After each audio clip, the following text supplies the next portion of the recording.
Así que vaya mis deseos de éxito para todos ustedes en este 2022, ¿ya? Bueno, como ya estamos en una nueva gestión, necesitamos nosotros concluir con la parte del avance académico.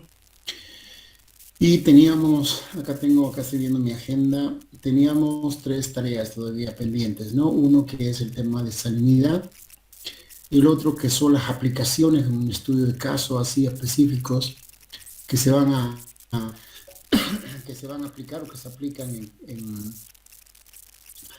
en algunas actividades ya laborales, ¿no? Principalmente referido a los temas de los. Tengo dos temas ya elegidos y mostrarles eso, ¿no? Cómo se hace, dónde se hace, para qué se hace, como estudio de caso. Y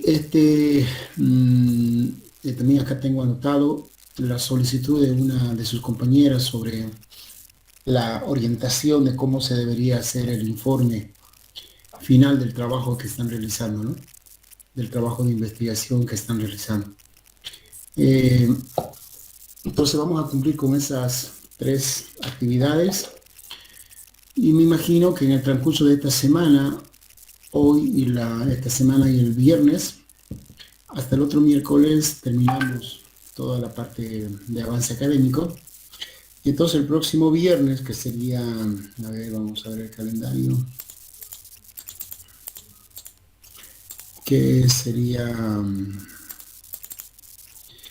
bueno, el próximo viernes, que sería exactamente 14 de enero, ¿no es cierto? Estaríamos dando alguna orientación ya para el informe para el informe final del trabajo. Me imagino que ya lo están realizando, ¿no? Pero entonces la orientación que yo le voy a dar va a ser simplemente para acomodar lo que ya tienen, ¿no? No creo que después de yo darle la orientación recién se pongan a hacer.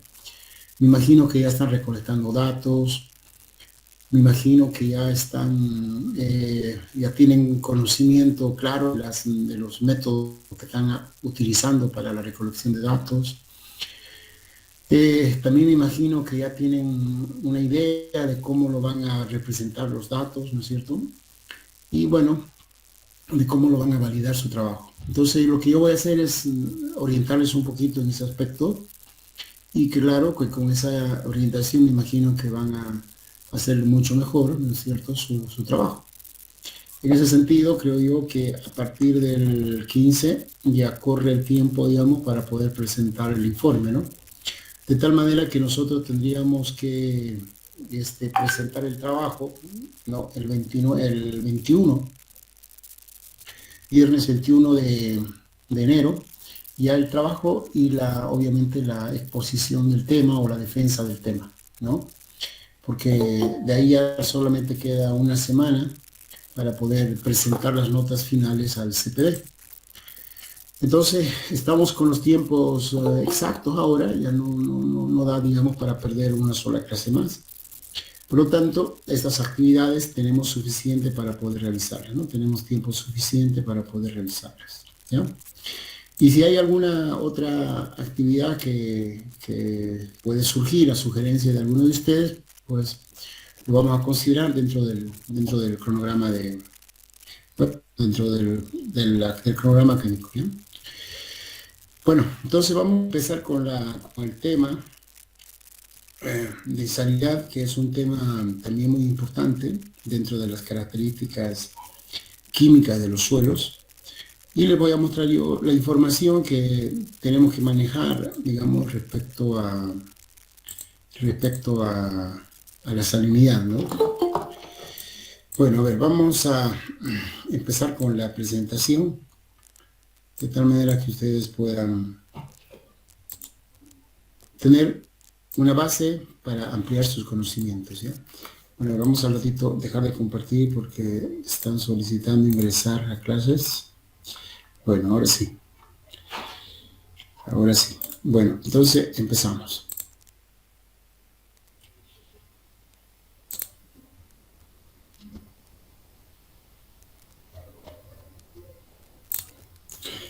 Bueno, este es el tema, ¿ya? Salinidad de los suelos, ¿no?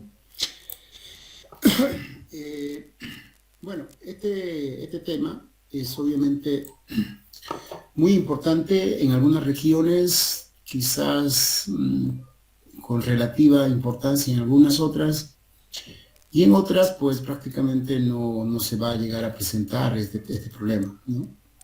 Entonces hay zonas ajenas a este problema. Pero en el contexto de nuestro río, es decir, de Bolivia, de Santa Cruz principalmente, este problema está ya haciéndose muy crítico en algunas zonas. Por lo tanto, nosotros no estamos ajenos a este problema, ¿no? Hay zonas más endémicas respecto a la salinidad, hay zonas donde ya prácticamente han quedado, digamos, desérticas en la época de invierno principalmente, porque es en esa época donde se manifiesta este problema.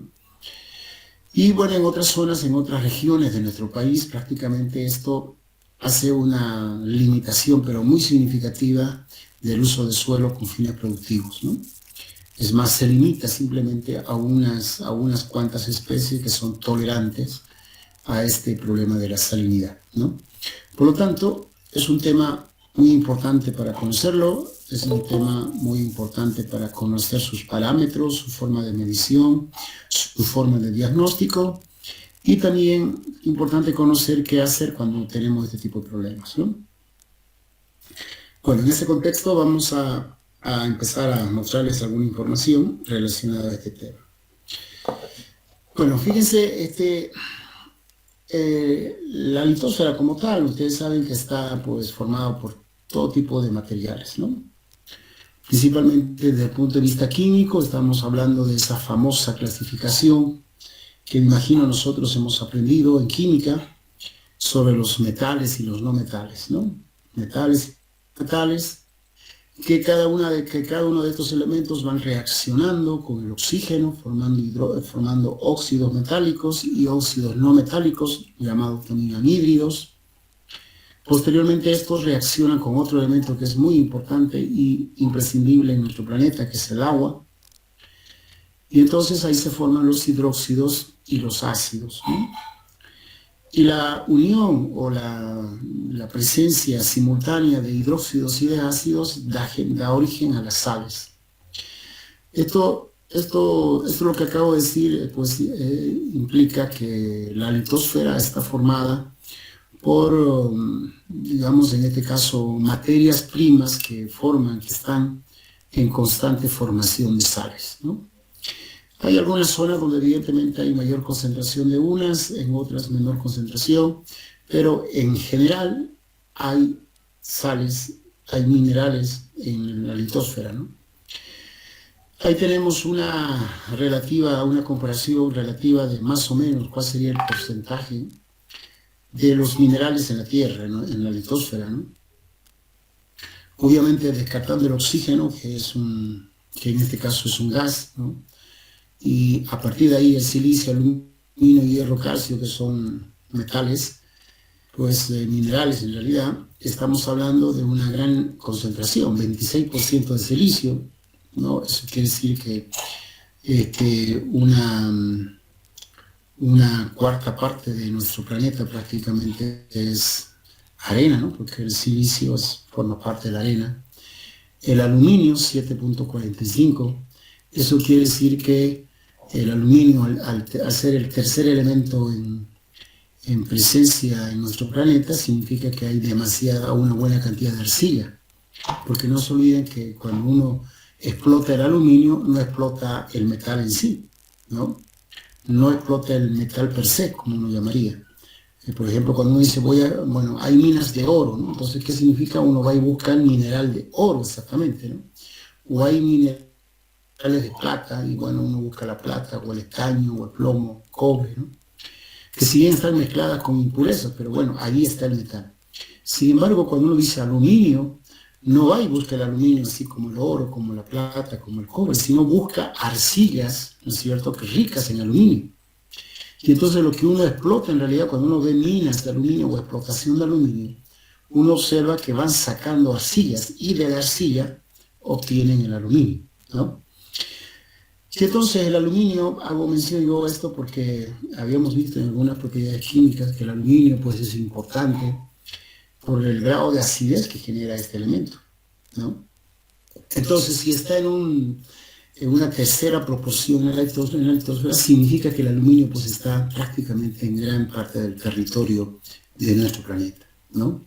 Después van los hierros, el calcio, el sodio, el magnesio y así va disminuyendo, digamos, la concentración o la cantidad de los diferentes metales y no metales en nuestra litosfera. Todos ellos, evidentemente, con importancia dentro de lo que uno llama el suelo, ¿no? Por ejemplo, el aluminio, el hierro, el calcio, el sodio, el magnesio, el potasio, el carbono, cloro, fósforo, azul y manganeso, exceptuando el titanio, ¿no? Son elementos que forman parte del estudio edafológico de la litosfera, ¿no? No del estudio geológico, sino del estudio edafológico. Al inicio habíamos dado la diferencia entre geología y edafología. Entonces, esto también demuestra que, evidentemente, prácticamente en toda la litosfera, ¿no es cierto?, podría generarse biomasa, es decir, podría generarse el desarrollo de plantas, ¿no? Por lo tanto, quizá la limitación no es el suelo, sino es el clima, ¿no? Yo les había comentado en una de esas clases que hay suelos que son muy fértiles, pero no son productivos, ¿no? Y hay suelos que son fértiles y además son productivos. Entonces, eso significa que el suelo está, ¿no? El suelo está con mediana, alta o baja fertilidad.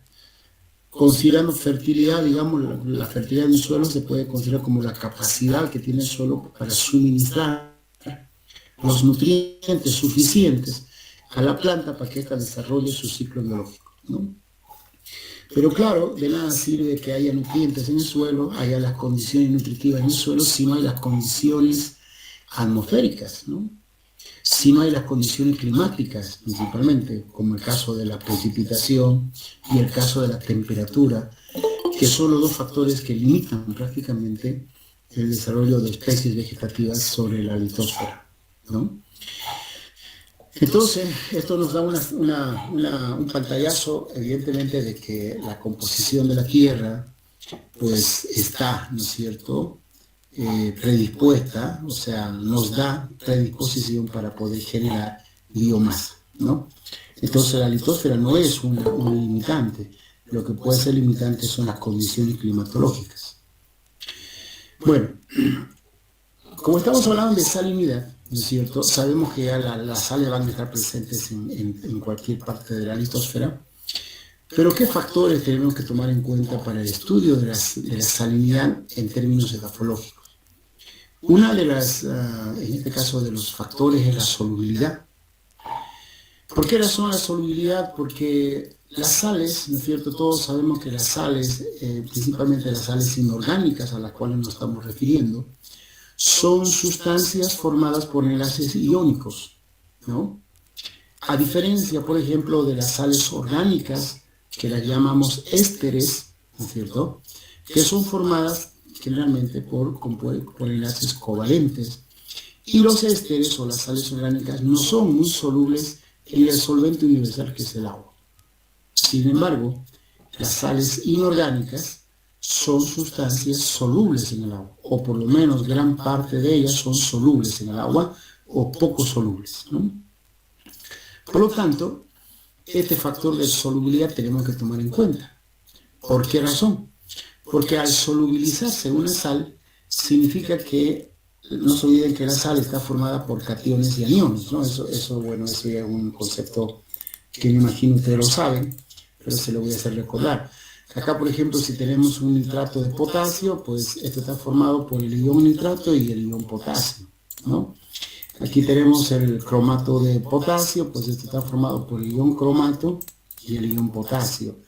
Acá el cloruro de sodio, cloruro y el ion sodio. El sulfato de cesio, pues en este caso por el sulfato y el cesio, ¿no? Bueno, y así todas las sales, si te ven acá, aquí en este cuadro, todas las sales están formadas por un catión y un anión. Ese catión y ese anión, ¿no es cierto?, se manifiesta en forma iónica cuando se encuentra o cuando esa sustancia química va a ser un cristal, ¿no? Que es lo que nosotros generalmente, cuando hablamos de sales, vemos nosotros un cristal, ¿no? Por ejemplo, han debido ver ustedes la sal, por ejemplo, de sulfato de cobre, ¿no? Es una sal de color azul o celeste, dependiendo del grado de pureza, ¿no? Han debido observar ustedes quizás las sales de permanganato de potasio, por ejemplo, que es una sal, es un cristal de color violeta, ¿no? También han debido ver, por ejemplo, las sales de cromato o dicromato, ¿no? Cromato de potasio, dicromato de potasio, que son sales amarillas y anaranjadas, ¿no? Pero ojo, no todas las sales tienen colores. Depende obviamente de qué sustancia química lo están formando. Sin embargo, la mayor cantidad de sales son de color blanco, ¿no? Es por eso que nosotros asociamos el término de sal a un cristal blanco, ¿no? Claro, muy pocas veces o rara vez vamos a estar frente a un cristal de color distinto al blanco, por eso que cuando decimos sales, pues nosotros queremos ver un cristal blanco. Y eso es verdad porque la mayor cantidad de las sales que están ahí enlistadas, carbonato de calcio, carbonato de magnesio, sulfato bihidratado de calcio, carbonato de sodio, la mayoría de estas sales son sales color blanca, ¿no?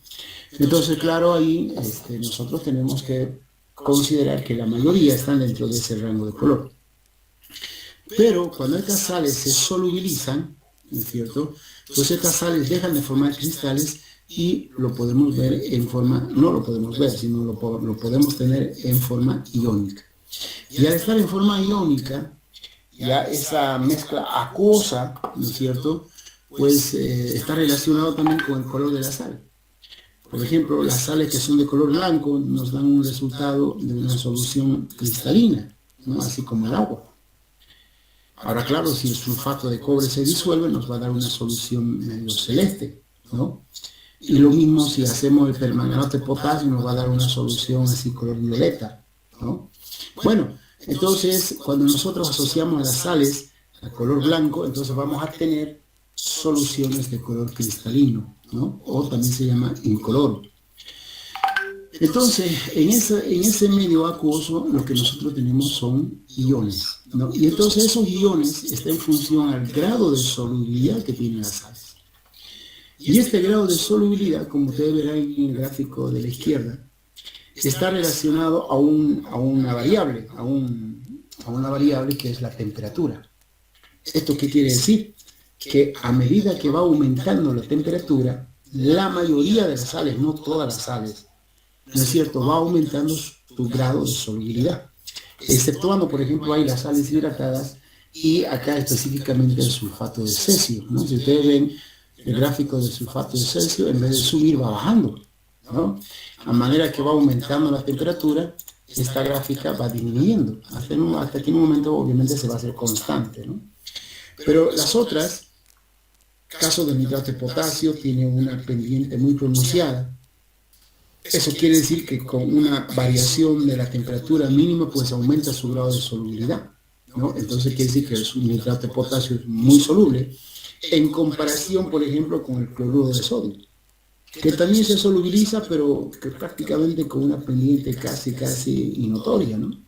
Pero se solubiliza, evidentemente. A mayor temperatura, mayor solubilidad, ¿no? Entonces, esto es un patrón que rige, digamos, a la mayoría de las sales, no a todas. Aquí estamos viendo que no a todas, ¿no? Bueno, entonces ese grado de solubilidad es lo que afecta, en este caso, a la parte de la química del suelo.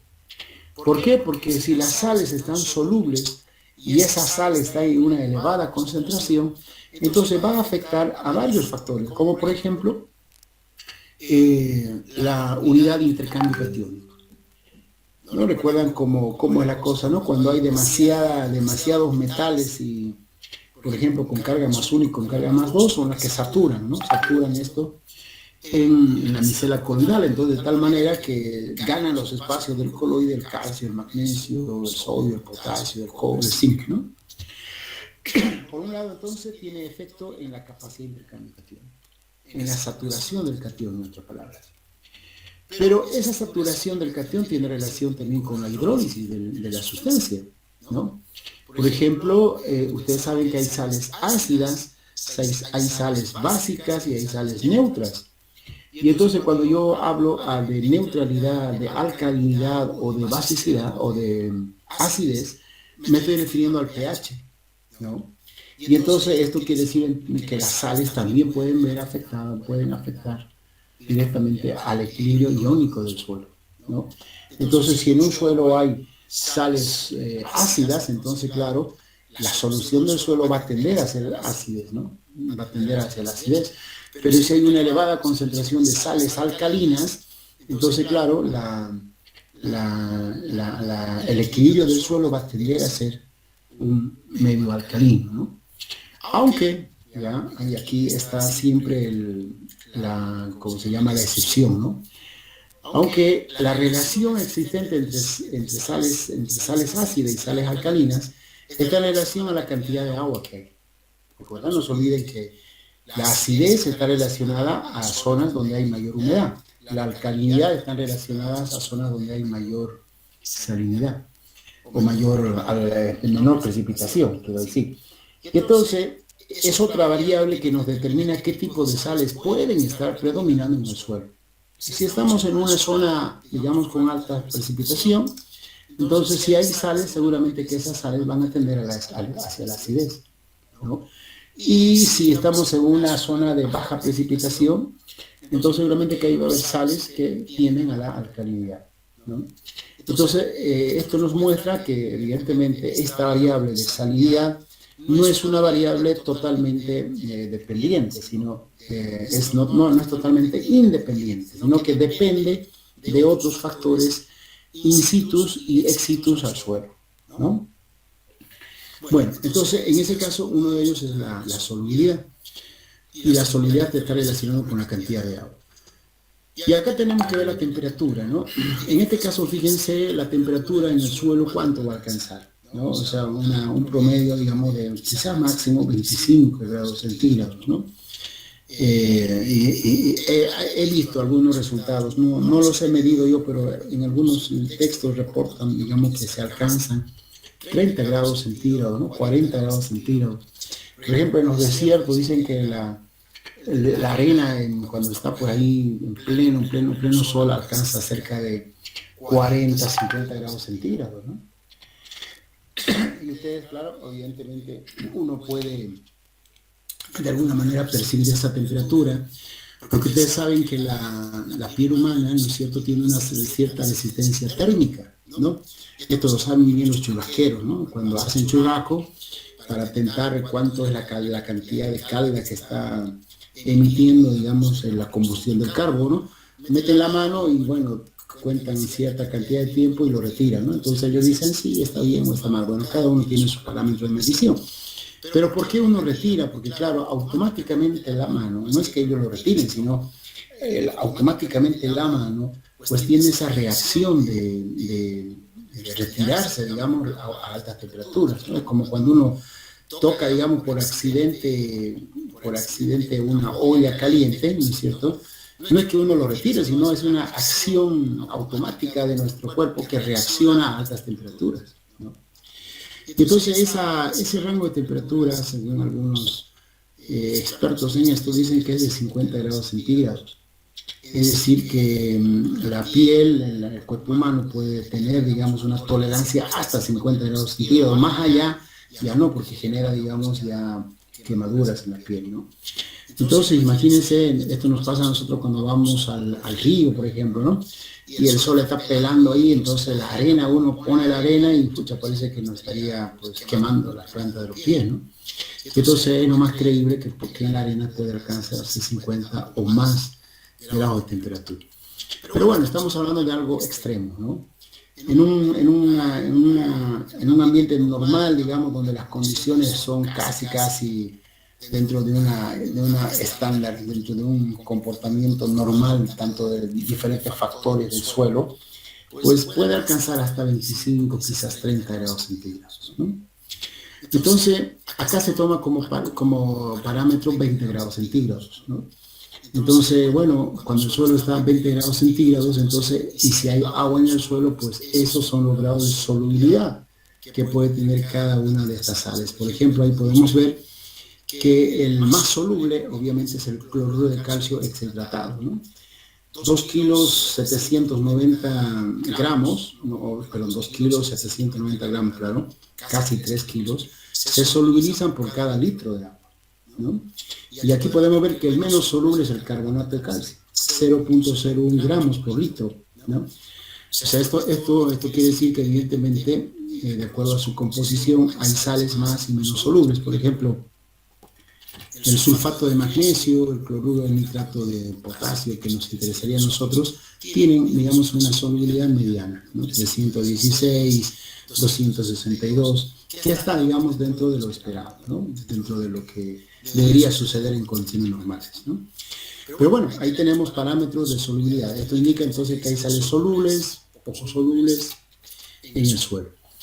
Ahora, ¿de dónde viene esa salinidad? ¿Cuáles son las causas, no? Bueno, fíjense, ahí tenemos un gráfico que nos muestra claramente que hay dos factores que determinan la salinidad del suelo. Uno que son los factores naturales, esto quiere decir que la salinidad por naturaleza puede aparecer en una determinada zona. Y lo otro son factores antrópicos, es decir, que la actividad humana puede hacer que un suelo sea salino, ¿no? O puede hacer que el suelo presente problemas de salinidad. Bueno, fíjense los factores naturales, que lamentablemente o felizmente, depende cómo uno lo vea, no lo puede controlar, ¿no? Por ejemplo, la aridez del clima. Ya, si un clima es árido, pues está un poco complicado, ¿no? Eso de mejorarlo. Aunque en pequeñas parcelas o en pequeñas áreas se puede mejorar, ¿no? Como por ejemplo ocurre en los países, ¿no? del Golfo, ¿no? Donde pues prácticamente hay arena, pero también hay paraísos, ¿no? Pero en pequeñas superficies, digamos, bueno, relativamente pequeñas, ¿no? Porque eso con el dinero que tienen pueden hacer lo que sea, ¿no? Ahí por esa zona donde prácticamente es un desierto. Pero bueno, la aridez del clima, el material erosionado, ¿no? Entonces ustedes saben que el material erosionado normalmente son las rocas, ¿no? Y las rocas, depende de dónde se encuentran, pues pueden ser, digamos, mayor o menor concentración, pueden tener mayor o menor concentración de sales, y eso no lo vamos a parar nosotros. Está en constante erosión prácticamente desde el origen de la litosfera, ¿no? Desde el momento como se ha ido formando nuestro planeta, está en permanente erosión. Y eso implica, obviamente, salinidad. El nivel freático, ¿no? El nivel freático es el agua subterránea que oscila, va bajando, va subiendo, dependiendo de la época en la cual se encuentre. En zonas secas, por ejemplo, en épocas secas baja, en épocas húmedas sube. Y entonces el nivel freático tiene sales, ¿no? Tiene sales. Entonces cuando sube, pues lleva sales consigo, y cuando baja, deja en algunos casos las sales ahí, y se origina evidentemente salinidad. El agua de escorrentía, ¿no es cierto? El agua que se va escurriendo de zonas altas hacia zonas bajas, también traen sales, ¿no? No es agua, por eso yo digo que no podemos decir agua de río, porque el río, si uno lo prueba, pues evidentemente parece agua dulce, porque no tiene mucha concentración de sales, pero hay otras que sí, que tienen una elevada concentración de sales, ¿no? Y si eso llega, digamos, a algunas zonas, pues genera salinidad. El agua marina, bueno, que en nuestro caso, digamos, no hay, pero bueno, ahí está el agua marina, mucho mejor, mucho más, porque bueno, ya ustedes saben que la concentración de sal en el agua marina es elevadísima. El drenaje deficiente, ¿no? ¿Qué tiene que ver el drenaje deficiente? Claro, esto está asociado a las aguas de escorrentía, ¿no? Entonces escurren aguas que tienen elevada concentración de sales, y como no hay un buen drenaje en determinadas zonas, esas aguas se quedan ahí. Y entonces, por diferentes motivos, el agua finalmente va a perderse de ahí, ¿no? Es decir, se puede evaporar o se puede infiltrar lentamente, qué sé yo. Y entonces, mientras está ocurriendo eso, las sales que estaban solubles en esa agua, pues van formándose cristales, ¿no? O van aumentando su concentración en el suelo. Y ahí tenemos que el drenaje obviamente causa también problemas de salinidad. Aunque el drenaje, digamos, uno en ciertos lugares lo puede manejar, ¿no? Obviamente uno no va, por ejemplo, no va a querer cambiar el curso de un río, ¿no? Como algunas veces alguien quiso hacer eso, y claro, mientras el río, digamos, no se enoje, está bien, pero una vez que el río pues crece, porque es una cuestión natural, no hay retenes que lo retengan, ¿no? O sea, igual pasa por donde tiene que pasar, ¿no? Pero en el caso del drenaje, igual uno puede generar ciertos drenajes, pero bueno, y si a veces esos drenajes son insuficientes, el agua, ¿no es cierto?, elige dónde irse o por dónde irse, ¿no? Es una cuestión que no se puede controlar, porque si lo controlaríamos no habría esas famosas inundaciones, ¿no? Esos famosos derrumbes que hay. Bueno, entonces esos son factores naturales, ¿no? Naturales significa que ocurren en cualquier momento y ocurren sin control nuestro. Ahora, los fertilizantes y el regadío, son actividades netamente humanas, ¿no? O sea, fertilizantes es una actividad, la agregación de fertilizantes en realidad es una actividad que uno realiza cuando los suelos bajan su productividad, ¿no? Aquí en Santa Cruz, por ejemplo, hablando de hace 10 años atrás, quizás menos, 6, 7 años atrás, pues no había idea de poner fertilizantes, ¿no? Ustedes le hablaban a alguien, hay que echar fertilizantes, está loco, ¿cómo echar fertilizantes a 1.000, 2.000, 3.000 hectáreas? Está loco, ¿no? ¿Y cuánto se va a necesitar? Entonces, bueno, parecía una utopía echar fertilizantes, yo me acuerdo de eso. Y ahora no, ahora es más, el que no echa fertilizante no cosecha. Entonces, ¿qué quiere decir eso? Eso quiere decir que los suelos se han ido degradando, han ido perdiendo nutrientes, no han sido obviamente manejados de una manera adecuada para mantener su sostenibilidad. Y bueno, ahora pues digamos que hay que estar obligado a echarle fertilizante, ¿no? Y claro, algunos que digamos tienen la posibilidad de emigrar a otras zonas, porque bueno, hay la agricultura nómada que se llama, es decir, bueno, yo compro este terreno o alquilo, en otras palabras, si ustedes quieren, porque hay mucha gente que vive de los alquileres de tierras. Alquilo esta tierra y yo trabajo con la maquinaria y lo hago bolsa al suelo, y bueno, cuando veo que no me produce, bueno, se lo devuelvo al que me alquiló y yo me voy a otra zona a producir, ¿no? Entonces eso es una agricultura nómada que evidentemente va degradando los suelos y van generando la posible desertificación, ¿no?, a futuro. Y los tratos son interesantes, ¿no? No sé si ustedes alguna vez han escuchado, por ejemplo, si ustedes tienen una superficie, ahí viene el que está interesado en producir, le dice, bueno, ¿usted cuántas hectáreas tiene? Yo, bueno, tengo, qué sé, 500, perfecto. ¿Dónde están? Están en tal zona. Y si esa zona es, digamos, y tiene condiciones de productividad, no le regatean en proponerle, bueno, 500, ok, usted no produce nada, no produjo nada, perfecto, yo se lo desmonto, ¿es cierto? Y usted me da 3, 4 años de uso gratuito y se lo entrego el suelo desmontado. Yo he escuchado una vez esa propuesta, ¿no? Y claro, le pintan también porque dice, bueno, yo no voy a gastar nada, me va a entregar el terreno desmontado. Y bueno, entonces, y además me va a pagar, ¿no? Está más o menos, bueno, depende de la zona, oscila entre 100, 250 dólares la hectárea. Entonces pongan en números, pues hace interesante, ¿no? Y entonces, claro, pero termina de usar el suelo y ya no produce porque lo usa al máximo, ¿no es cierto?, al máximo. Y entonces cuando lo devuelven, pues ese suelo ya prácticamente no produce nada. Entonces ahí se genera otra crisis que aquí en Santa Cruz es muy, muy crítico, que es la crisis del barbecho, no sé si han escuchado, ¿no? Son terrenos abandonados que en realidad desde el punto de vista ambiental sería pasivo ambiental, ¿no es cierto?, que quedan ahí abandonados y bueno, por naturaleza entran a una regeneración, a una revegetación natural. Y eso pues lleva su tiempo, ¿no? 20, 30, 40 años, ¿no?, para más o menos volver a querer reutilizar ese suelo. Y entonces por eso que la frontera agrícola ha ido avanzando, ¿no? Y esa de la frontera agrícola apenas llegaba a Pailón, quienes conocen Pailos, Pailón, hasta ahí llegaba. Y después a Cuatro Cañadas, a las Conchas, y ahora ya está en San Ignacio, ¿no? Ya está llegando a San Ignacio, entonces ya está llegando a la Chiquitanía, imagínense. En menos de 15 años la frontera agrícola aquí en Santa Cruz ha crecido demasiado. Claro, eso también significa que la economía de Santa Cruz ha crecido, la parte socioeconómica de quienes vivimos en Santa Cruz ha crecido. Claro, pero tiene sus consecuencias, ¿no?, ambientales principalmente. y es ahí donde se hace el uso de los fertilizantes, ¿no? El agua de regadío significa que nosotros utilizamos riego, ¿no es cierto?, para obviamente mitigar los problemas de déficit de agua, y entonces si nosotros no tenemos un control del agua, un control de la calidad del agua, entonces podemos generar evidentemente un problema de salinidad, porque la calidad del agua se maneja en términos de es o no es útil. ¿Y qué es que hace y qué es lo que hace que sea útil o no sea útil? La concentración de sales, nada más. ¿No? Hay ciertos parámetros que el agua tiene que tener para poder utilizarse como riego. Si tiene otros parámetros, pues no debería utilizarse. Pero como siempre, a veces no hacemos caso de esos criterios técnicos, e igual le ponemos, pues igual le metemos total, ¿no?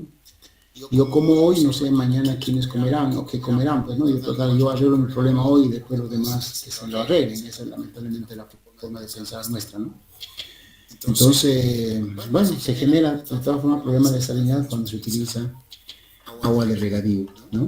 Entonces esas son las causas de la salinidad, factores naturales y factores antrópicos, ¿no? Bueno, entonces, cuando uno habla, ¿qué es la salinidad de suelos, no? O sea, es esto, fíjense, son estas fotografías que nos muestran que un suelo tiene problemas de salinidad. Estoy hablando en suelos que pueden estar, digamos, en uso, ¿no? O en suelos que pueden estar con un desuso momentáneo, ¿no? Como el caso de la fotografía de la derecha.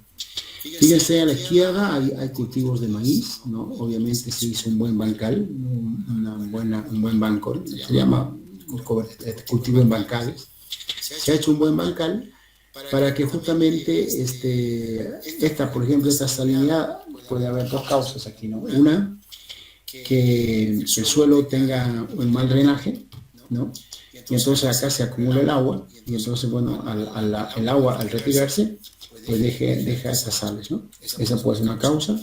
La otra causa es que esto sea un canal de drenaje, es decir, que por aquí pasa el agua, y bueno, cuando deja de pasar, queda la sal, ¿no? Esa es otra causa. Y otra causa es que la salinidad, pues, es subterránea, es decir, sale de afuera, a través del nivel, perdón, sale de la superficie del suelo, de la profundidad del suelo hacia la superficie del suelo. Y eso es a través del nivel freático, ¿no? Y entonces esas son las posibles causas que puede haber en esta zona. Y acá evidentemente está claro que la salinidad sale de la profundidad del suelo, porque acá, fíjense, la salinidad está acumulada en estas grietas, ¿no? Aquí no hay duda de dónde viene la salinidad. Aquí la salinidad viene del agua que tenía el suelo, y me imagino aquí el agua con una elevada concentración de sales, y entonces cuando hay carencia de agua, el suelo, ustedes saben que se agrieta, ¿no? Porque claro, aquí hay suelo con una cantidad de arcilla bastante elevada, y cuando la arcilla pues pierde humedad, pues ustedes saben que se contrae, y esas contracciones generan estas grietas, ¿no? Y entonces por esas grietas es que el agua que estaba retenida en el suelo va saliendo, y al salir, pues arrastra sales con ella, y ahí se va acumulando en esas grietas la sal, ¿no? Entonces esta sal, por ejemplo, de entrada, sabemos la fotografía de la derecha, es una sal que estaba, ¿no?, en el subsuelo. Y esta sal podría ser que no está en el subsuelo, sino que podría haber venido a través del agua, ¿no? Entonces fíjense, estas dos formas son cómo se puede presentar la salinidad. Y ambas pues pueden ser naturales, ¿no?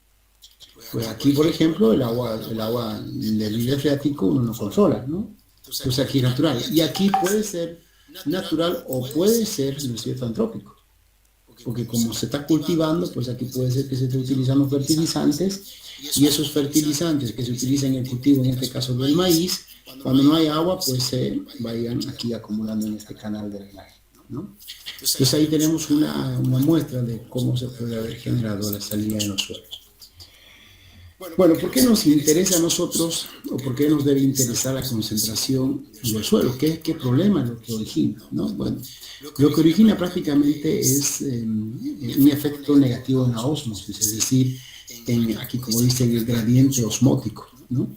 Es decir, ustedes saben saben que es ósmosis, ¿no? Por si acaso les voy a poner aquí rapidito lo que es ósmosis. Ósmosis significa que tenemos una solución 1 y una solución 2. ¿No es cierto? Cuando digo solución, estoy hablando de soluto y solvente. Y claro, cuando digo soluto me refiero a sales, ¿no? y entre medio hay una membrana semipermeable. Entonces aquí la concentración de la solución 2 y aquí la concentración de la solución 1. Y supongamos que la concentración de la solución 2 sea mayor a la concentración de la solución 1. Entonces acá ya hay una diferencia de concentración. Eso genera lo que se llama una fuerza osmótica, ¿no? O una, también se llama presión osmótica, ¿no? Y entonces la presión osmótica hace que el agua pase, ¿no es cierto?, de un ambiente de menor concentración a un ambiente de mayor concentración, de menor a mayor concentración. Y entonces eso es ósmosis, ¿no? Y entonces, fíjense, esto, supongamos que esto sea la planta y esto sea el suelo, ¿no? Entonces, cuando la concentración de sales en la planta es mayor que la concentración de sales en el suelo, entonces la planta va a poder absorber agua. Porque, bueno, a través de la membrana semipermeable, que en este caso viene a ser la piel de la piel de las raíces, ¿no es cierto? Pues va a absorber agua, ¿no? Va a absorber agua. Pero ¿qué pasa si esto se invierte, ¿no? ¿Qué pasa si en la planta, ¿no es cierto?, la concentración es menor que en el suelo y en el suelo es mayor? Entonces la presión se invierte. Entonces, ¿qué quiere decir esto? Que el agua ya no puede absorber agua, ¿no? Y si esta diferencia es bastante crítica, en vez de absorber, más bien el agua pierde, perdón, la planta pierde agua. Y entonces se empieza a secar, ¿no? Se empieza a deshidratar. Y entonces eso es lo que significa que no puede absorber agua, ¿no? Y al no absorber agua, pues evidentemente la planta pues directamente puede perecer, ¿no? Entonces este es el problema de la salinidad que tienen las plantas.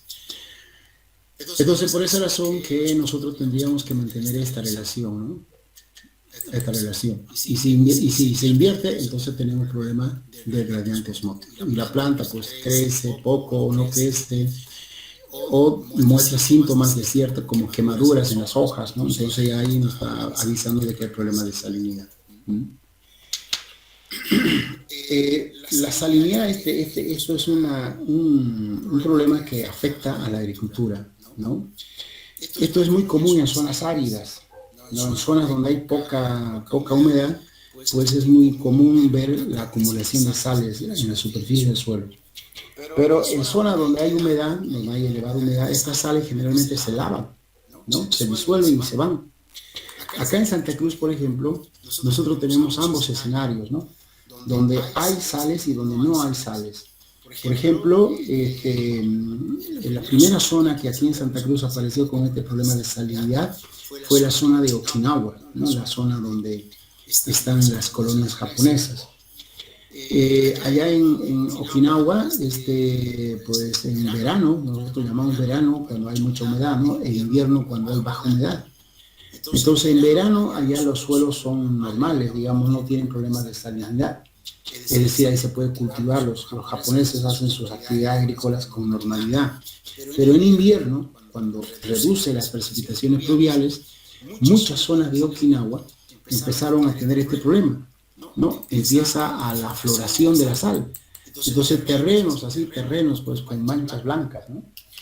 Y entonces ya eso pues impide, digamos, el cultivo porque, bueno, de entrada no va a haber agua y la poca humedad que pueda haber en el suelo pues va a generar ese gradiente osmótico negativo, ¿no? Entonces la planta no va a poder tener posibilidad de desarrollo, ¿no?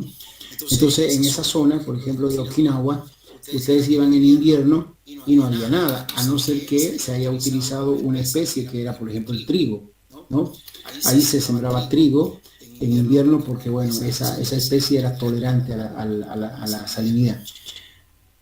Pero en otro lugar, digamos, no se podía hacer, no había necesidad de hacer el trigo porque no había ese problema de salinidad. Ahora por ejemplo, en el 2021, ya el problema de salinidad salió de Okinawa. Está por Pailón, está por Tres Cruces, siempre ha estado por Tres Cruces, está por Cañada Larga, o sea, por toda esa zona integral que nosotros llamamos actualmente, ya está produciendo salinidad. ¿Y por qué? Muchos le dan razón al cambio climático, a la reducción muy significativa de lluvias, ¿no? Ya no llueve como llovía antes, entonces claro, ya las sales se están acumulando, ¿no? Entonces este problema está creciendo, ¿no? Está creciendo en Santa Cruz. Y seguramente de aquí a unos años este problema se va a ir ampliando a las actuales zonas productivas, ¿no? Que son como estamos llegando a la Chiquitanía o allá al norte, por ejemplo, ¿no? Se va a ir ampliando siempre y cuando obviamente también vaya a medida que va cambiando las condiciones climáticas, que es la precipitación, ¿no? Bueno, fíjense acá, los suelos salinos en general, ¿no es cierto? Evidentemente nos preocupa, uno, por el gradiente osmótico que puede generar, un déficit de la absorción de agua, pero en otros casos nos puede generar, digamos, destrucción de la estructura del suelo, ¿no? Por ejemplo, por las arcillas floculadas, que significa unidas, significa estructuradas, o generar unas arcillas dispersas, ¿no? O sea, desfloculación se llama eso, ¿no? Y entonces, claro, cuando tenemos una arcilla de esta manera, entonces quiere decir que evidentemente hay estructura en el suelo. Y cuando está de esta manera, pues quiere decir que la estructura se está deteriorando. Entonces eso se puede pues, producir, ¿no es cierto? Justamente por los materiales que hay, por los cationes que están predominando en la zona. Y además también el otro problema que se genera es la toxicidad. O sea, no solamente nos genera, digamos, problemas de ósmosis, no solamente nos puede generar problemas de floculación o dispersión de las arcillas, sino también nos puede generar toxicidad. Entonces hay varios elementos, hay varias sales, y las sales más comunes, por ejemplo, en suelos están las sales de cloruro, de sulfato, de carbonato y de bicarbonatos, ¿no? Y entonces estos cloruros, sulfatos, carbonatos y bicarbonatos tienden a formar fácilmente sales de sodio. Entonces cloruro de sodio es muy común, sulfato de sodio es muy común, carbonato de sodio es muy común, bicarbonato de sodio es muy común, ¿no? Entonces es muy fácil encontrar sales de sodio. Las sales, el sodio así en general, digamos el sodio en general, verán ustedes que es tóxico, ¿no? Toxicidad para las plantas, tóxico, tóxico, tóxico, ¿no? Ahora, claro, si está asociado a un anión como el cloruro, digamos que es menos tóxico que cuando esté agregado a bicarbonato, lo que quiere decir que el bicarbonato es mucho más tóxico. Y quizás el que genera menos toxicidad sería el sulfato de sodio, ¿no? Entonces, digamos, entre cloruro de sodio, sulfato de sodio, carbonato de sodio y bicarbonato de sodio, el más tóxico es el carbonato de sodio, aquí el carbonato de sodio, y el menos tóxico sería el sulfato de sodio, ¿no? Pero no solamente el sodio genera toxicidad, también el magnesio, ¿no es cierto? Como cloruro o como sulfato. Entonces, aparte de que nos puede generar gradiente osmótico negativo, pérdida de la estructura del suelo, nos puede generar toxicidad en las plantas, ¿no? Entonces, esos son los problemas que generan la presencia de sales, ¿no? Ahora, como dije, la mayoría de los aniones, ¿no es cierto?, tienen una facilidad de formar sales de sodio. Por lo tanto, hay una clasificación dentro de los problemas de salinidad. Se toma en cuenta la salinidad a partir del sodio. Y eso nos da lugar a los suelos sódicos, ¿no? A los suelos sódicos. Los suelos sódicos, fíjense, cuando uno tiene suelo sódico, evidentemente ese es no solamente un problema de salinidad, sino es un problema de sodicidad, ¿ya? ¿Y por qué razón? Porque el efecto, por ejemplo, en las arcillas es brutal, es decir, lo dispersa directamente en la estructura, ¿no? O sea, lo disgrega, ¿no? O sea, lo vuelve suelta el suelo. Y eso significa un deterioro no solo químico, sino físico. También digamos que los suelos sódicos contribuyen a la alcalinidad. ¿Por qué razón? Porque están asociados a sulfatos, están asociados a carbonatos y a bicarbonatos. Los carbonatos, los bicarbonatos y los sulfatos tienen reacción alcalina, ¿no? El cloro no, el cloruro de sodio, por ejemplo, no, el cloro es un anión neutro, no genera alcalinidad, solo es neutro. Pero el sulfato, el carbonato y el bicarbonato son aniones que tienen reacción alcalina. Por lo tanto, si tenemos suelos con sales de sodio, carbonato de sodio, bicarbonato de sodio y sulfato de sodio, además de eso nos cambia notoriamente la reacción del suelo, es decir, el pH, ¿no? Entonces, tenemos nosotros un problema mayúsculo cuando hay una presencia de sodio en el suelo, en la salinidad del suelo, la presión que tenemos, hay suelos sódicos, ¿no? Ahí sí ya estamos ahí, digamos, con un doble problema. En este tipo de suelos sódicos, ¿no? Suelo salino sódico, fíjense, el pH ahí, por ejemplo, está entre 8, 5 y 10, ¿no? Y si nosotros nos acordamos del rango de pH óptimo, pues estamos entre 6,5 y 7,5, estamos prácticamente fuera del rango con una unidad. Una unidad de pH de 7,5, 8,5, ustedes saben que es una tremenda variación. No se olviden que el pH tiene una escala logarítmica, no es una exponencial.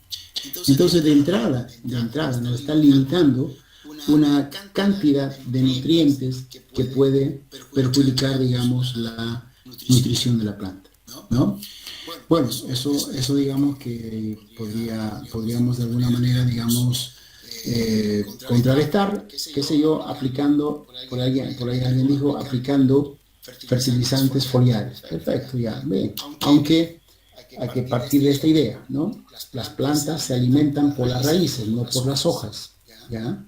Eso se los he demostrado a los estudiantes de agrícola con un experimento. Echen ustedes el fertilizante al suelo y ustedes echen el fertilizante a la planta, a la hoja, ¿no? Y bueno, en la misma cantidad, en la misma concentración. Perfecto, vean los resultados. Y obviamente, el fertilizante aplicado al suelo desarrolló mejor que el fertilizante aplicado a la hoja, ¿no? ¿Y eso con qué objetivo? Uno dice, pues sí, eso es obvio. Sí, es obvio. Y entonces uno dice, si es obvio, ¿por qué hay tanto fertilizante foliar en el mercado? ¿Por qué la gente habla de fertilización foliar si es bien obvio que las raíces se alimentan por la planta, ¿no? Entonces a veces, dice, uno hace las acciones por lo que escucha o por lo que los otros hacen, ¿no? No, aquel colega, aquel vecino o aquel amigo productor echa fertilizante foliar y le va bien, perfecto, yo le voy a echar también. Y uno cree que el fertilizante está actuando y en realidad no es el fertilizante, es otro factor, ¿no? Y resulta que cuando yo le he hecho, a mí no me funcionó y a él le funcionó. ¿Por qué le funcionó a él y a mí no? Y entonces ahí empiezan las preguntas, ¿no? Entonces, si uno quiere fertilizar la planta, échele fertilizante a la raíz. Es como el humano. La única manera de que nosotros consumamos, digamos, de que consumamos alimentos son dos vías, ¿no? Por si acaso. Uno que es la vía oral, que sería a través de la boca, y la otra es la vía intravenosa, ¿no? Nos ponen vitaminas, nos ponen, bueno, sustancias químicas que necesita el cuerpo a través de la vena. Son las únicas dos maneras de, digamos, mantener el equilibrio nutritivo en nosotros, ¿no? Pero bueno, en las plantas son las raíces, ¿ya? Y claro, comparándolo, digamos, aunque no tiene nada que ver la comparación, pero en el caso de foliar, digamos, o sea, claro, la cantidad de nutrientes que va a consumir, digamos, por foliar puede ser, no puede ser, pero es mínimo. ¿Por qué? Porque en este caso, digamos, hay espacios porosos en la hoja que se llaman los estomas, y a través de los estomas puede ingresar cierto nutriente, ¿no? Claro, puede ingresar, pero esos estomas están abiertos mientras haya luz. Cuando no haya luz se cierran. Entonces yo he visto que a las 7 de la noche están aplicando fertilizante foliar. Y yo digo, ¿y por qué están aplicando fertilizante foliar? No, porque pues para la planta le hace bien, hay que regar, además estamos regando porque es de noche y no hay humedad que se pierda. Ya está bien, el concepto de regado está bien, pero el concepto de aplicación de fertilizante no, porque se supone que si un fertilizante foliar, el fertilizante foliar entra a través de los estomas, lo poquito que puede entrar es a partir de los estomas. ¿Y los estomas qué son? Son orificios que existen en las hojas que se abren justamente para generar la fotosíntesis. ¿Y cuál es el catalizador de la reacción de la fotosíntesis? Es la luz. Entonces, si esas cosas, digamos, no las manejamos de los conceptos teóricos, entonces hacemos las cosas por repetición, porque alguien me dijo, porque alguien hace, y claro, hasta que no lo demuestres, pues no te creen. Entonces ahí con los estudiantes decimos, bueno, echen aquí, echen aquí de esta manera y de la otra manera, y ellos han visto los resultados, ¿no? Y ahora incluso en costos de aplicación y bueno, otras cosas más. Bueno, pero el sodio no solo afecta al pH, sino también nos afecta, digamos, al intercambio catiónico, ¿no? Es decir, al PSI. El PSI es el porcentaje de sodio intercambiable, ¿no? Es decir, que en el coloide, recuerdan ustedes, acá voy a recordarles a qué se refiere el PSI. Recuerdan ustedes que el coloide, ¿no es cierto? Digamos, suponiendo que este es el coloide, esto se satura con, este es negativo, ¿no? Esto se satura con cargas positivas, ¿no? Para generar justamente lo que nosotros llamamos la capacidad de intercambio catiónico, ¿no? Entonces, ¿estos qué son? Cobre, todos los nutrientes, ¿no? Calcio, magnesio, potasio, cobre, zinc, todo lo que necesita la planta, hierro, ferroso, ¿no? Bueno, pero resulta que si hay sodio, ¿no es cierto? Si hay sodio en elevada concentración y además en forma iónica, resulta que este sodio pues satura fácilmente el coloide, ¿entienden? O sea, desplaza a los demás elementos. ¿No? Y ustedes ya saben, si aquí está desplazado un elemento, tiene dos opciones. ¿Cuáles son esas dos opciones? Que lo aproveche la planta o que se lixive, ¿no? Bueno, entonces resulta que el sodio empieza a saturar el coloide. Y entonces esa saturación afecta evidentemente al intercambio catiónico. ¿Y cuándo afecta? Cuando es superior al 15%. Es decir, si supongamos que todo esto es 100%, ¿no es cierto? 100% de saturación. Entonces, cuando el sodio ocupa el 15% de saturación, ya estamos con problemas. Y entonces el PSI es un factor determinante, ¿no? Cuando uno dice problema de sodio, cuando el PSI pasa del 15%. Si estamos hablando a un valor del 15%, entonces listo, ya estamos nosotros con ese problema de elevar la concentración de sodio en el coloide. Bueno, ¿y por qué, digamos, nos interesa eso? Porque después esto se utiliza para el PAS. Se dice, ¿qué es el PAS? Es el porcentaje de absorción de sodio. Absorción con D, no con B, ¿no? Absorción. Quiere decir entonces que al saturar el coloide con más del 15%, pues la absorción del sodio se incrementa mucho más. A ver, les voy a explicar esto con lo que se llama, digamos, las manifestaciones, ¿no? Fíjense, si uno protesta por alguna situación, digamos, uno va a la plaza, ¿no? Y bueno, se van 5 personas, bueno, sí, ya son 5 locos, ¿no? No hay problema, en otras palabras, ¿no? No hay problema, no hay convulsión, no hay nada. Digamos que el sodio está por debajo del 5% ahí, del 15%, no hay problema. ¿Ya? Y resulta que si en una manifestación ya no son 5, son 300, son 400, lo llenan la plaza, ahí sí ya la gente, no, aquí es la cosa seria, ¿no? Porque hay más gente, puede haber más destrozos, qué sé yo, hay mayor convulsión, y entonces, ya es un problema. Pero y además, ¿saben qué pasa ahí? Es una cuestión social, ¿no? Cuando uno ve más gente, escucha, la gente atrae a más gente, ¿no? O no han pasado ustedes, cuando ustedes ven, ustedes solitos no se animan, ¿no? Pero ya cuando ven 2, 3, 4, 5, 6, 7, se animan, ¿verdad? Incluso empiezan a gritar, empiezan a meter cuestas, qué sé yo. Después se empieza a cambiar la actitud de la sociedad cuando está en grupo, ¿no? Y bueno, es más o menos lo que sucede con el sodio. Cuando hay menos del 15% de sodio, está ahí tranquilo porque sabe que los demás lo están controlando, ¿no? Pero cuando vienen más sodios y van desplazándolo y pasan del 15%, olvídense. Entonces todos los demás sodios van saturando y ahí empieza el PAS. Porcentaje de absorción de sodio que es elevadísimo, ¿no?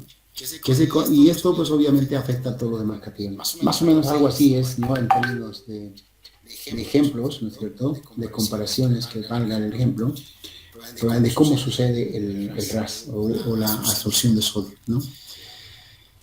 Bueno, entonces ese es el problema del sodio, ¿no? Entonces nos arruina la parte química, nos arruina la parte física del suelo.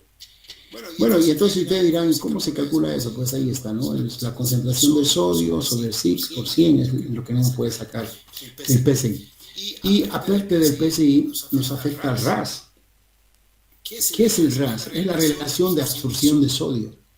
Relación de absorción de sodio. Entonces esto quiere decir la relación de absorción del sodio frente, ¿no es cierto?, a los demás cationes. ¿Y cómo frente a los demás cationes si solamente hay calcio y magnesio? Porque calcio y magnesio, digamos, son los que están más, digamos, asociados a la facilidad de absorción del coloide.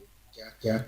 Los otros, sí, cobre, qué sé yo, los demás, digamos, están como tienen menos afinidad, digamos, de absorción. Comparando siempre con una, digamos, con una cuestión, para que se entienda, digamos, ¿no? El calcio y el magnesio es como nuestra vanguardia en una guerra, digamos, ¿no? Es como nuestra vanguardia. Entonces, el sodio afecta a esa vanguardia, afecta a la absorción del calcio y magnesio. Entonces, ¿qué quiere decir? Si nuestra vanguardia se ve afectada, los demás pues, no tenemos posibilidad, ¿no? ¿Quiénes van en la vanguardia? Digamos, van los más grandes, ¿no? Los más pechugones, van, ¿no? Los que abren campo, ¿no?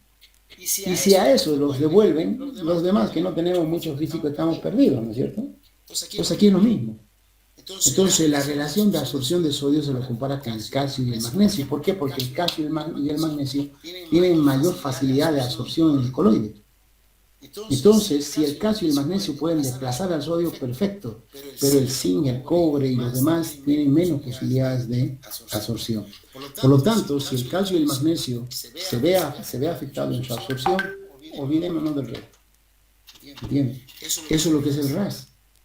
Y entonces hay que probar el RAS, muy bien, hay sodio en elevada concentración, perfecto, pero ¿en cuánto está afectando a la absorción de los demás cationes? Entonces lo comparamos con el calcio y el magnesio. Entonces ese es el PSI y ese es el RAS. No sé si se entendió con eso, con esas acciones humanas, pero es así que vamos a hacer. Y más o menos algo así funciona el PSI y el RAS. Entonces, cuando uno quiere evaluar, ¿no es cierto?, la salinidad del suelo, evalúa estas variables, ¿no? El pH y el PSI. No hablé de la conductividad, ¿no? A ver, si más adelante eso. Sí. No, ustedes dirán, ¿cómo evaluamos la conductividad? Las sales, ¿no? Las sales, evidentemente, se debe evaluar a través de un parámetro que se llama conductividad eléctrica, ¿no? La CE se llama conductividad eléctrica. Y uno dice, ¿por qué? ¿Qué tiene que ver la conductividad? Bueno, claro, la conductividad eléctrica es, digamos, el paso de la energía a través de los electrones. Bueno, no voy a aplicar esta teoría, ¿no? Pero lo que decimos es que cuando uno habla de electricidad, habla de un polo positivo y un polo negativo, ¿no es cierto? Perfecto, polo positivo, polo negativo. En términos de solución, cation y anión, ¿no? Entonces tiene que haber cationes y tiene que haber aniones. Y para que haya cationes y aniones, tiene que haber sales. ¿No es cierto? Entonces, si hay una elevada concentración de cationes y hay una elevada concentración de aniones, entonces quiere decir que va a haber una elevada conductividad eléctrica. No sé si ustedes han hecho alguna vez un experimento en química en colegio sobre la conductividad eléctrica, ¿no? Yo me acuerdo que hicimos este experimento en colegio. Esto era la toma de la corriente y resulta que aquí había un cable. Y aquí tenemos un vaso, ¿ya? Y aquí había un foco, y esto iba junto así. Claro, esto en química se lo llama electrodos, ¿no? El ánodo y el cátodo, no sé si se hace, bueno, eso se ve en electroquímica. Bueno, este es el ánodo y el cátodo, el positivo y el negativo, digamos, ¿no? Esto que va al enchufe. Bueno, le enchufamos y resulta que si aquí colocamos agua destilada, no pasa nada. Claro, porque el agua destilada no tiene electrolitos disueltos, no tiene cationes ni aniones. Perfecto, pero si le echamos un poquito de sal, en este caso cloruro de sodio, ¿no es cierto? Bueno, entonces aquí el sodio se disocia en cloro, en sodio y en cloruro. Cargas positivas y negativas, y entonces aquí hay algo de positivo y algo de negativo. Entonces, si un poquito le echamos de sal, entonces esto está enchufado, obviamente, el foco puede que no se prenda. Claro, ¿por qué? Porque la cantidad de sal que hemos echado no es suficiente para generar lo que se llama puente salino, ¿no? En electroquímica se llama eso puente salino. Entonces le echamos un poquito más, bueno, más cargas positivas y más cargas negativas. Y entonces aquí puede pasar que aquí el foquito ya se encienda un poquito. Quiere decir que ya la concentración de cationes y aniones ya da, digamos, para que se genere una transferencia de electrones. Y si le echamos más sal, entonces hay más cargas positivas y más cargas negativas, entonces ya el foco va a encender, digamos, con una luz ya bastante considerable. ¿Qué significa eso? Que la conductividad eléctrica depende de la concentración de cationes y de aniones. Y entonces ese concepto se maneja aquí. Se entiende que mientras mayor sales haya, hay mayor conductividad. Mientras menos sales haya, hay menor conductividad. Y entonces la conductividad eléctrica se mide en decisiemens por metro. Ahí está, ¿no? Decisiemens por metro. La S en realidad es la que vale, siemens, ¿no? Pero también hay otra unidad que es mol, ¿no? Mol por centímetro. Y entonces hay un parámetro que justamente es 4, ¿ya? Si la conductividad en un suelo es menor a 4, entonces digamos que en este caso no hay problema de salinidad, por lo menos no de salinidad sódica. No hay problema de salinidad, pero sí puede haber problemas de sodicidad, ¿ya? Bueno, entonces la conductividad eléctrica 4 es el parámetro. Mayor o menor a 4 ya hay una interpretación. En el PSI el parámetro es 15, ¿no? 15%, mayor o menor, y hay una interpretación. Y el pH es 8.5, ¿de acuerdo? En suelos para clasificar los suelos en función de la salinidad. Entonces los suelos salinos tienen una conductividad mayor a 4, un PSI menor a 15 y un pH menor a 8.5. Lo que quiere decir que los suelos tienen sales, pero son sales no de sodio, puede haber sales de calcio, de magnesio, qué sé yo, lo cual no nos afecta al PSI, lo cual el coloide está saturado por otros cationes que no necesariamente el sodio, y además que hay sales que relativamente no son tan alcalinas porque no llega a un pH a 8.5, ¿no? Entonces esto quiere decir que hay salinidad manejable, en otras palabras, ¿no? Se puede manejar esa salinidad. Pero cuando tenemos obviamente un suelo no salino sería todo menor, ¿no? Menor 4, menor 15 y menor 8.5. Los suelos sódicos, ¿qué significa? Fíjense, esto es una cosa interesante. Los suelos sódicos pueden tener una conductividad menor a 4. Entonces, si nosotros sacamos solo la conductividad, podemos decir, sí, es menor a 4, no hay problema de sales. Perfecto. Pero no estamos evaluando la sodicidad, entonces hay que evaluar el PSI. Entonces, si es mayor a 15 y el pH es mayor a 8.5, entonces decimos, caramba, ¿cómo puede ser que no haya sales? Me dice la conductividad que no haya sales, pero aquí me dice que son elevados. ¿Qué explicación le doy? Perfecto. Quiere decir que evidentemente no hay salinidad, ¿no es cierto? O hay poca cantidad de sales.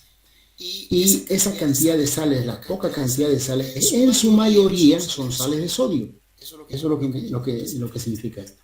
En su mayoría son sales de sodio.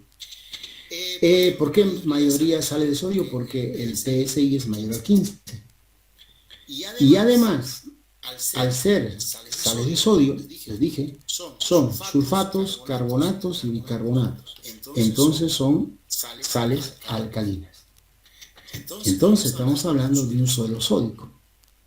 Aquí sí hay un problema. Pues me dicen, no hay problema de salinidad, no hay problema de salinidad. Pero ojo con esto. Te está afectando la saturación del coloide y te está afectando la disponibilidad de nutrientes. Entonces fíjense qué tan problemático es el sodio, ¿no? Ahora, si son suelos salinos y además sódicos, pues bueno, ¿qué tal? Salinos obviamente mayor a 4, sódicos obviamente mayor a 15, y evidentemente gran parte de los suelos, al ser sódicos, ¿no es cierto? Evidentemente no necesariamente no pueden estar formados por carbonatos, sulfatos o bicarbonatos, pueden haber sales de cloro, ¿no? Cloruro de sodio, cloruro de magnesio, de tal manera entonces que no genera alcalinidad. Entonces, estos parámetros nos dan a nosotros las herramientas para poder interpretar el problema de la salinidad de los suelos, ¿no? Bueno, también nosotros podemos ver la productividad. ¿Qué tanto puede afectar la productividad en la productividad de las sanidades sólidas? Acá tenemos una ecuación que es la productividad es igual a 100 menos Bx, ¿no es cierto? Por la conductividad eléctrica, la conductividad eléctrica y A, ¿no es cierto? Entonces, bueno, esta es una ecuación, B y A son parámetros que están dados, por ejemplo, en función a la planta, al cultivo, si ustedes quieren. Por ejemplo, si yo estoy produciendo soya, ¿no es cierto?, en un determinado suelo, y entonces para soya A es 5, perfecto, entonces A es 5, aquí pongo 5. Y para B, para soya, B es 20, perfecto, aquí pongo 20. Listo. Y tengo que tener la conductividad eléctrica del suelo. Y supongamos que me sale 3.6, ¿no? 3. No, conductividad eléctrica mayor, digamos, 4.2.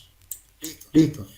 Y entonces yo aquí hago esta operación, 4.2 menos 5 por 20, y a eso le resto 100.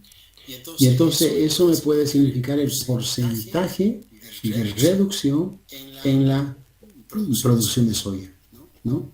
¿En cuánto se reduce la producción? Del 100%, ¿en cuánto? 20, 30, 40, 50% de reducción. Entonces, con esta ecuación, nosotros podemos producir, es una ecuación propuesta por Maas y Hoffman, pues podemos estimar en cuánto nos puede afectar la productividad del cultivo, la salinidad. Bueno, esta tablita es resumida, hay varios, para varios cultivos hay esto, ¿ya? Entonces, bueno, esa es la idea de cómo se puede aplicar eso. Ahora, ¿qué hacemos cuando hay salinidad? Pues resulta que tenemos dos opciones, ¿no? Tenemos especies halófitas y especies glicófitas, ¿no? Las halófitas son esas plantas que se adecúan a suelos salinos, ¿no? Y las glicófitas son aquellas que no toleran salinidad. Entonces, si uno quiere cultivar un suelo, quiere hacer uso de un suelo donde hay problemas de salinidad, pues tendría que ver una halófita. Y resulta que desde el punto de vista de producción comercial, ¿no es cierto?, de importancia comercial, no hay muchas halófitas, ¿no? La mayoría son glicófitas, ¿no? Acá, bueno, hay una, creo que aquí tengo un parámetro.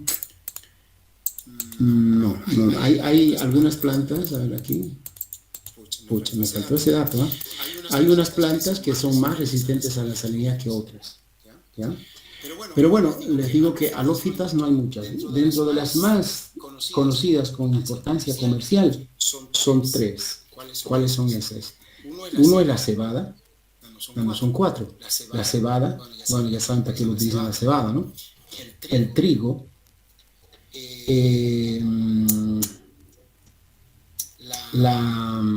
¿cómo se llama esto? La quinoa,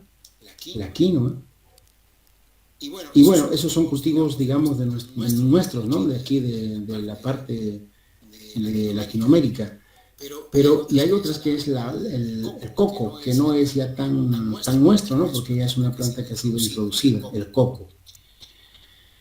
Entonces, esas son, digamos, las plantas que con relativa comercialidad, con relativa capacidad y potencial comercial que se pueden adecuar a suelos salinos, ¿ya? Pero el resto no. El resto no. Entonces, si nosotros tenemos un suelo salino, fíjense, tenemos pocas opciones, ¿no? Cultivar coco. Aquí en Santa Cruz les comento que hay cocotales bastante grandes, allá por Tres Cruces, hay. La otra opción es trigo. Aquí hay zona triguera, que es la parte de Okinawa. Hay, pero no es suficiente.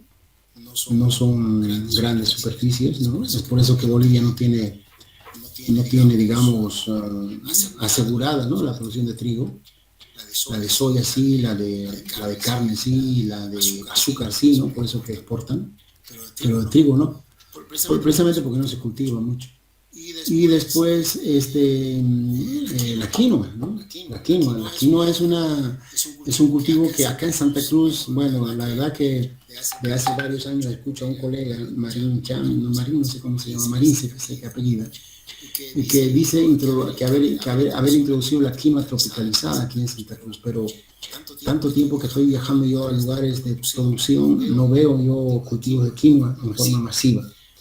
No sé, digamos, seguramente, no, la verdad que no sé, no puedo comentar, pero he visto veo en Facebook, veo que él promociona la quinoa tropicalizada, pero lamentablemente yo no veo, ¿no? Y no solamente yo, sino varios, digamos, el cultivo masivo de quinoa. Seguramente ya va a entrar, ¿no? Pero yo leyendo esto hace unos 3, 4 años atrás que ya está así, pero hasta ahora no hay.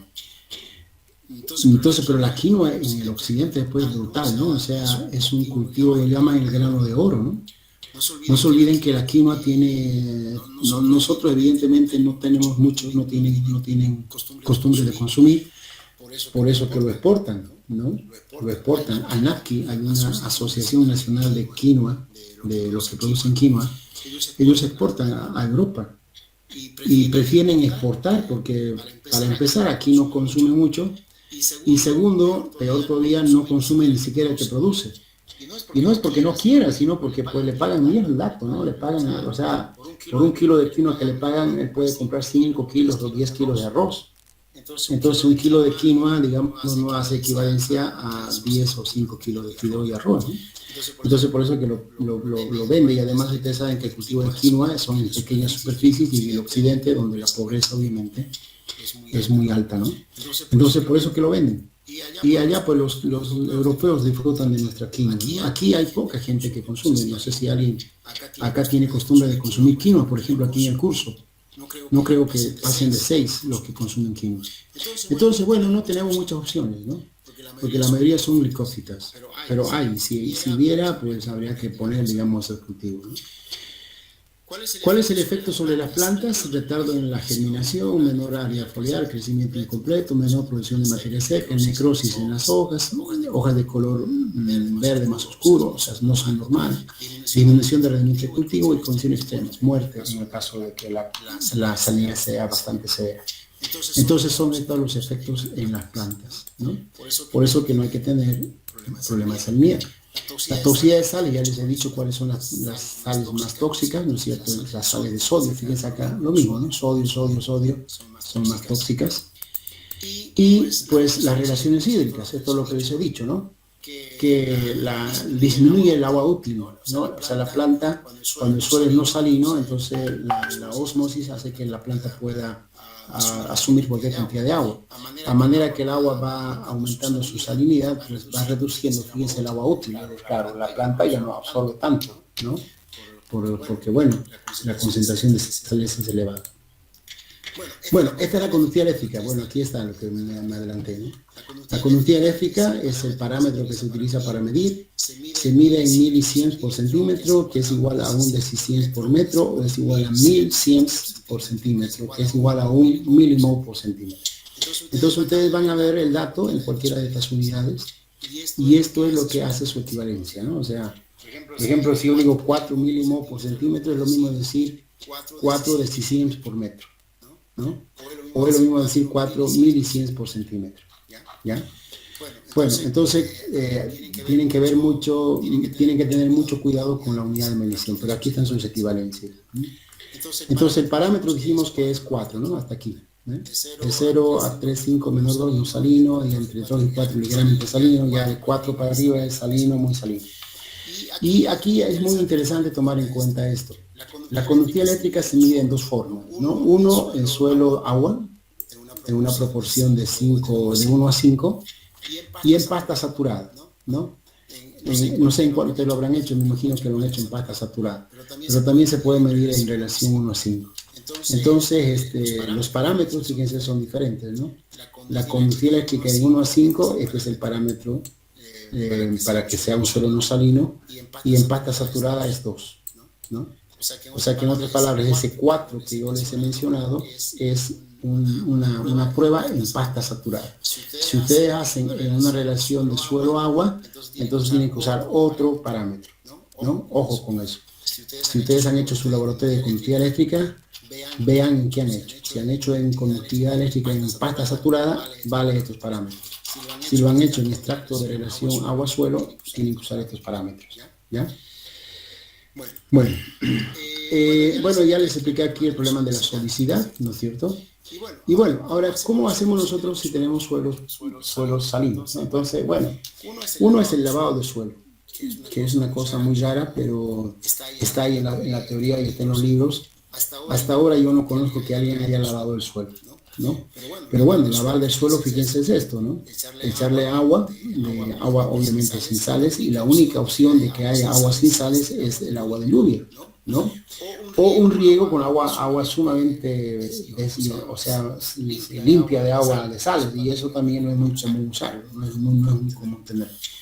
Pero en caso que tengan agua de riego limpia quiero decir con baja concentración de sales, ¿no? O agua de lluvia, pues entonces puede hacer eso llegar al suelo, y el suelo, pues el agua arrastrar las sales hacia abajo, y a través de un drenaje interno, pues sacar las sales del suelo. Bueno, aquí en dibujito se ve bien facilito, ¿no? Pero en la vida real es complicado hacerlo. No, yo no conozco que alguien se haya metido a lavar suelos. Lo que hacen el lavado de suelo es un lavado superficial. Por ejemplo, aquí estas sales, si uno quiere lavar, pues aquí tiene un canal de drenaje. Entonces, cuando llueve, abren el canal de drenaje y entonces el agua corre por acá. Y entonces, al correr el agua por acá, entonces evidentemente arrastra las sales, ¿no? Allí sí se puede hablar de lavado externo, pero no de lavado interno, porque es muy, en teoría funciona, pero en la práctica es complicado hacerlo. Bueno, otras prácticas que se tienen que hacer para evitar este problema de salinidad es aplicar riego con agua bien evaluada, mejorar el drenaje de los suelos, controlar el agua, controlar el nivel freático a través de análisis de suelos,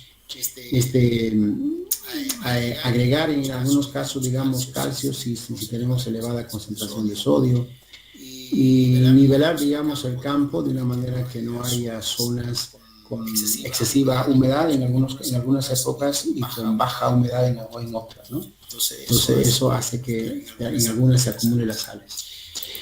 Bueno, pues eso es la información que tengo sobre salinidad. No sé si qué les pareció, espero que les haya interesado. Y bueno, si tienen algún comentario, adelante. Si tienen alguna pregunta, adelante. ¿Hay alguna consulta? ¿Hay alguna pregunta? Más nada, perfecto. Espero que se haya entendido la información, espero que les haya gustado e interesado. Y bueno, con esto estamos prácticamente a una clase de terminar la parte teórica de la materia. Nos faltan las aplicaciones, estudios de casos principalmente, que lo vamos a ver, creo yo, en este viernes y posiblemente el miércoles más, ¿ya? Bueno, entonces, si no tienen nada más, les agradezco por estar en la clase y nos veremos el próximo viernes.